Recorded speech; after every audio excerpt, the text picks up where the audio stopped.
যাদের নামাজ পড়ার সময় দুনিয়াবি চিন্তা মনে আসে বা নামাজে অমনোযোগী তৈরি হয়, তারা ভিডিওটি শেষ পর্যন্ত দেখার অনুরোধ রইল।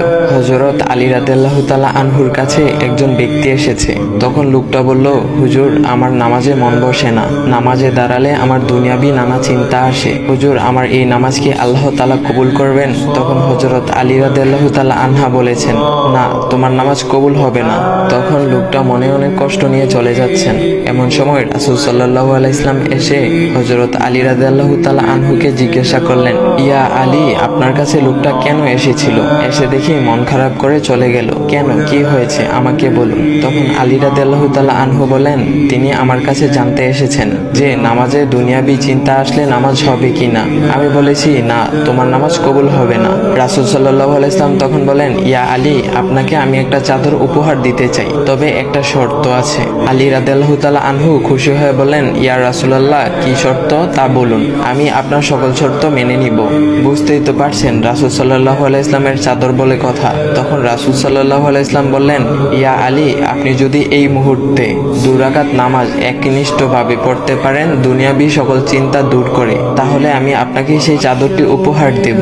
আলী রাদিয়াল্লাহু তাআলা আনহু বলেন, এটা তো সাধারণ ব্যাপার। আলী রাদিয়াল্লাহু তাআলা আনহু তখন নামাজে দাঁড়িয়ে গেলেন আর তিনি নামাজ পড়তে শুরু করলেন।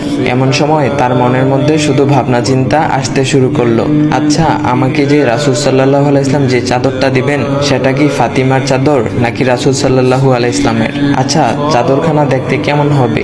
এই বিভিন্ন বিষয় নিয়ে ভাবতে লাগলেন। তিনি ভুলেই গেছেন যে দুনিয়াবি চিন্তা নামাজে আনতে রাসূল সাল্লাল্লাহু আলাইহি ওয়াসাল্লাম নিষেধ করেছেন। এর মধ্যে আলী রাদিয়াল্লাহু তাআলা আনহুর নামাজ পড়া শেষ। আলী রাদিয়াল্লাহু তাআলা নামাজ শেষ করে রাসূল সাল্লাল্লাহু আলাইহি ওয়াসাল্লামকে বলতেছেন, ইয়া রাসূলুল্লাহ, আমি আপনার শর্ত মেনেছি, এখন আমাকে চাদরখানা উপহার দেন।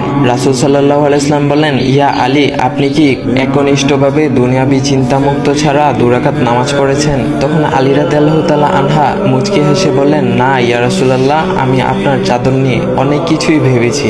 তখন রাসূল সাল্লাল্লাহু আলাইহি ওয়াসাল্লাম বলেন, ইয়া আলী, নামাজ তোমারও হয়েছে, আর তুমি যাকে নামাজ হবে না বলে ফতোয়া দিয়েছো তার নামাজও আল্লাহ তাআলা কবুল করে নিয়েছেন।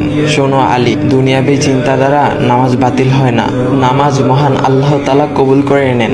সকল ফরজ নিয়ম কানুন মেনে নামাজ পড়লে নামাজ হবে ইনশাল্লাহ। তবে আমাদের সকলের উচিত নামাজ আদায় করার সময় একমাত্র আল্লাহকে স্মরণ করে নামাজ আদায় করা। নামাজে দাঁড়ালে দুনিয়াবি চিন্তা মাথায় আসে, এটা শয়তানের একটা ফাঁদ।